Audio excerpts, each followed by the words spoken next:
नमस्कार दोस्तों, स्वागत है आपका। देखिए, आज बात करेंगे सेल मैनेजमेंट ट्रेनी रिक्रूटमेंट 2025 के बारे में। तो सेल का फुल फॉर्म जो होता है वो होता है steel authority of India limited. तो सेल में जो है वो मैनेजमेंट ट्रेनी का रिक्रूटमेंट आया हुआ है। तो देखिए, इसमें जो पोस्ट है वो है मैनेजमेंट ट्रेनी की टेक्निकल के लिए। टोटल वैकेंसीज यहाँ पर 124 हैं। और इसमें जो आपकी सैलरी या पे स्केल है वो रहने वाली है 60,000 रुपए से लेकर के 1,80,000 रुपए तक। और जॉब लोकेशन जो है, जो प्लांट होते हैं और यूनिट होती हैं और जो माइंस होती हैं steel authority of India limited की पूरे इंडिया में, वहां पर आपको जॉब लोकेशन दी जाएगी। इसके एप्लीकेशन जो है वो 15 नवंबर से शुरू हो चुके हैं। अर्थात 15 नवंबर परसों से इसके एप्लीकेशन जो है वो शुरू हो जाएंगे। और 5 दिसंबर लास्ट डेट रहेगी इसके लिए अप्लाई करने की। तो इसका अप्लाई करने का जो लिंक है वो हम आपको वीडियो के डिस्क्रिप्शन में प्रोवाइड करा देंगे। और ऑफिशियल नोटिफिकेशन के पीडीएफ का लिंक भी हम आपको वीडियो के डिस्क्रिप्शन में प्रोवाइड करा देंगे। तो वहां से आप जाकर के इसके लिए डायरेक्ट अप्लाई कर सकते हैं। अब बात करें वैकेंसीज की, तो जो केमिकल है, केमिकल इंजीनियरिंग के लिए 5 पोस्ट है यहाँ पर। इसी तरह से सिविल के लिए यहाँ पर 14 वैकेंसीज हैं। इसी तरह से आप देख सकते हैं कि कंप्यूटर के लिए यहाँ पर 4 वैकेंसीज हैं। इलेक्ट्रिकल इंजीनियरिंग के लिए आप देख सकते हैं कि 44 वैकेंसीज हैं। इंस्ट्रूमेंटेशन के लिए 7 वैकेंसीज हैं। मैकेनिकल के लिए आप देख सकते हैं कि 30 वैकेंसीज हैं। इसी तरह से मेटलर्जी के लिए यहाँ पर 20 वैकेंसीज हैं। इस तरह से टोटल वैकेंसीज जो हो जाएंगी 124। तो 124 तो हो गई टोटल वैकेंसीज। अब देखिए, अब अगर बात करें इसके एलिजिबिलिटी क्राइटेरिया की, तो जितनी भी इसमें एलिजिबिलिटी रिक्वायरमेंट्स मानी गई हैं वो सबके लिए कट ऑफ डेट रखी गई है 5 दिसंबर 2025, जो कि फॉर्म भरने की लास्ट डेट भी है। तो 5 दिसंबर तक आपके पास ये सारी एजुकेशनल क्वालिफिकेशन होनी चाहिए। तो इसमें देखिए क्या मांगा गया है। इसमें आपके पास बैचलर ऑफ इंजीनियरिंग या फिर बैचलर ऑफ टेक्नोलॉजी अर्थात बी या फिर बीटेक की डिग्री होनी चाहिए, जिसमें आपके पास कम से कम 65% मार्क्स होने चाहिए, जो कि सभी सेमेस्टर का एवरेज निकालने पाना चाहिए। सभी सेमेस्टर, जितने भी सेमेस्टर होते हैं, जैसे बीटेक और बी में 8 सेमेस्टर, अगर बीटेक में 8 सेमेस्टर होते हैं, बी में 10 सेमेस्टर होते हैं, तो उन 10 सेमेस्टर और 8 सेमेस्टर, तो उन 8 सेमेस्टर का जो है वो एवरेज निकाला जाएगा और वो 65% मार्क्स या उससे ऊपर आना चाहिए। अगर उससे कम है तो आप इसके लिए अप्लाई नहीं कर सकते। इसी तरह से कंप्यूटर इंजीनियर के लिए अगर आप अप्लाई करना चाह रहे हैं, तो उसमें अगर आपने थ्री ईयर्स की मास्टर डिग्री कर रखी है कंप्यूटर एप्लीकेशन में, जैसे कि एमसीए।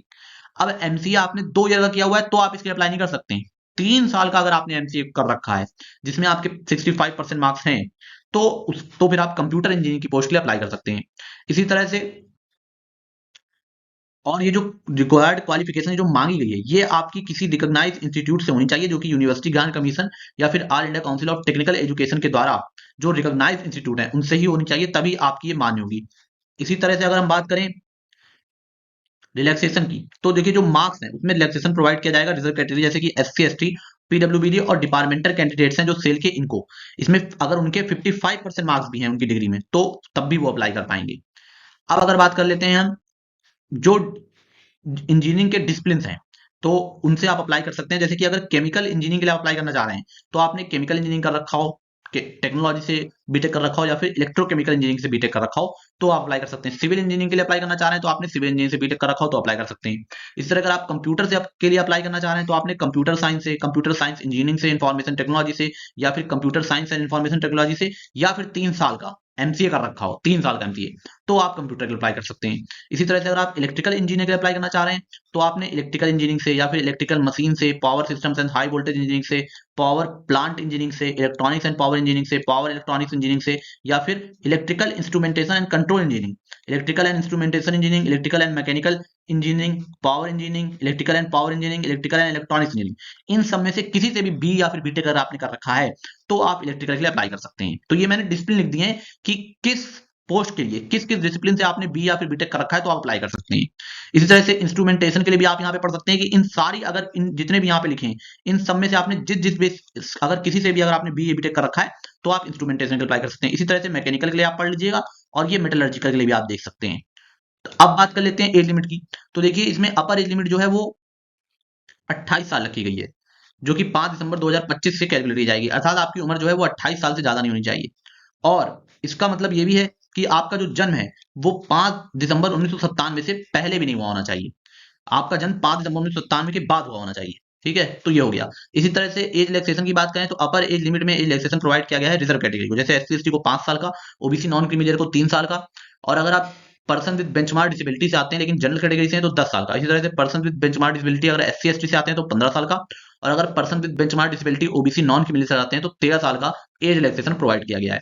इसी तरह से डिपार्टमेंटल कैंडिडेट जो है, यानी कि जो steel authority of India limited SAIL के डिपार्टमेंटल कैंडिडेट्स हैं, उनको वो 45 साल तक अप्लाई कर सकते हैं इसके लिए। अब इसी तरह से देखिए, अगर इसकी बात कर लें सैलरी और बेनिफिट्स की, देखिए शुरुआत में आपको 1 ईयर के, जब आप सिलेक्ट हो जाएंगे तो 1 ईयर की ट्रेनिंग पीरियड पे आपको रखा जाएगा। इस दौरान आपको 50,000 रुपए पर मंथ फिक्स सैलरी मिलेगी। उसके बाद जब आपकी ट्रेनिंग कंप्लीट हो जाएगी तो आप जो है असिस्टेंट मैनेजर बन जाएंगे, जो कि E1 ग्रेड के तहत बनेंगे आप। और फिर आपकी जो सैलरी है वो 60,000 रुपए से लेकर के 1,80,000 रुपए तक के बीच में बैठेगी, जो कि अगर आप लगाएं तो E1 ग्रेड की सैलरी जो होती है वो 16 से 17 लाख रुपए पर एनम बनती है, जिसमें आपको कई सारे से डीए, उसके बाद provident fund, gratuity, leave enhancements, house rent allowances और मेडिकल फैसिलिटी, ये सारी चीजें भी आपको मिलेंगी। तो ये हो गई सैलरी के बाद। अब अगर बात करें सिलेक्शन प्रोसेस की, तो देखिए सबसे पहले इसमें कंप्यूटर बेस्ड एग्जामिनेशन दिया जाएगा, जो कि ऑनलाइन कंप्यूटर पे होगा। ये 200 मार्क्स का होगा और इसमें दो पार्ट्स होंगे। पार्ट वन में डोमेन नॉलेज से क्वेश्चन पूछे जाएंगे, जो कि 100 मार्क्स के होंगे और इसके लिए आपको 40 मिनट का समय मिलेगा। पार्ट टू जो होगा वो एप्टीट्यूड टेस्ट होगा, इसमें भी 100 मार्क्स के क्वेश्चन पूछे जाएंगे और इसके लिए आपको 80 मिनट का टाइम मिलेगा। तो पार्ट टू जो एप्टीट्यूड टेस्ट है, इसमें क्वांटिटेटिव एप्टीट्यूड से 25 मार्क्स के क्वेश्चन, इंग्लिश लैंग्वेज से 25 मार्क्स के, रीजनिंग से 25 मार्क्स के और जनरल अवेयरनेस से भी 25 मार्क्स के क्वेश्चन पूछे जाएंगे। और डोमेन नॉलेज जो टेस्ट है उसमें तो आप जिस डोमेन से अप्लाई करेंगे, जैसे आप मुझे कंप्यूटर साइंस से अप्लाई कर रहे हैं तो कंप्यूटर साइंस इंजीनियरिंग के क्वेश्चन, अगर आप मैकेनिकल से अप्लाई कर रहे हैं तो फिर मैकेनिकल इंजीनियरिंग के क्वेश्चन डोमेन नॉलेज के पार्ट वन जो है उसमें पूछे जाएंगे। अब बात कर लें क्वालिफाई करने के लिए, देखिए अगर आपको मिनिमम 50 परसेंटाइल लाना है, अगर आप अनरिजर्व और ईडब्ल्यूएस कैटेगरी से हैं, और अगर आप एससी एसटी ओबीसी और पर्सन विद बेंचमार्क डिसेबिलिटी आते हैं तो आपको 40 परसेंटाइल लाना होगा, वो भी ईच पार्ट में, यानी कि पार्ट वन में अलग से लाना होगा और पार्ट टू में अलग से लाना होगा। तो ये हो गया आपका टीयर वन, जो कि कंप्यूटर बेस्ड टेस्ट है। फिर जो क्वालिफाई कर जाएंगे कैंडिडेट किसको, सीबीटी को, कंप्यूटर बेस्ड टेस्ट को, उनको जीडी और इंटरव्यू यानी कि ग्रुप डिस्कशन और इंटरव्यू के लिए बुलाया जाएगा, जो कि टीयर टू है। और जो शॉर्ट लिस्टिंग होगी कैंडिडेट की सीबीटी में वो 1:3 के रेशियो में होगी। इसका मतलब है कि एक वैकेंसी पे 3 कैंडिडेट को बुलाया जाएगा ग्रुप डिस्कशन और इंटरव्यू के लिए, ठीक है। और फिर उसके बाद फाइनल सिलेक्शन की बात करें तो फाइनल मेरिट लिस्ट जो आपकी तैयार होगी वो कंबाइनिंग स्कोर पे, जब जो सभी स्टेज हैं, पहला स्टेज आपका, फिर दूसरा स्टेज ग्रुप डिस्कशन और इंटरव्यू, इन दोनों के कंबाइंड स्कोर तैयार होगी। जो वेटेज आएगा फाइनल सिलेक्शन का वो इस तरह से रहेगा, जैसे कि ऑनलाइन एग्जामिनेशन जो कंप्यूटर बेस्ड होगा वो 75% उसका वेटेज रहेगा, 10% आपका ग्रुप डिस्कशन का वेटेज रहेगा और 15% आपका इंटरव्यू का वेटेज रहेगा। तो इस तरह से आप वेटेज देख सकते हैं और फिर इस हिसाब से आपकी फाइनल मेरिट लिस्ट बनेगी। अब आपको अप्लाई कैसे करना है, देखिए यहाँ सारे स्टेप मैंने लिख दिए हैं, इनको ये डॉक्यूमेंट्स आपको चाहिए होंगे। फिर उसके बाद लिंक हम आपको प्रोवाइड करा देंगे वीडियो डिस्क्रिप्शन में, तो वहां जाकर के आप डायरेक्ट अप्लाई कर पाएंगे 15 नवंबर से, अभी से नहीं। और ये सारे स्टेप लिखे हुए हैं, इनको पढ़ करके आप जो है आराम से अप्लाई कर सकते हैं। अगर आप इनको स्टेप बाय स्टेप फॉलो करते हैं तो आपको अप्लाई करने में कोई भी दिक्कत नहीं आएगी, कोई भी समस्या नहीं आएगी।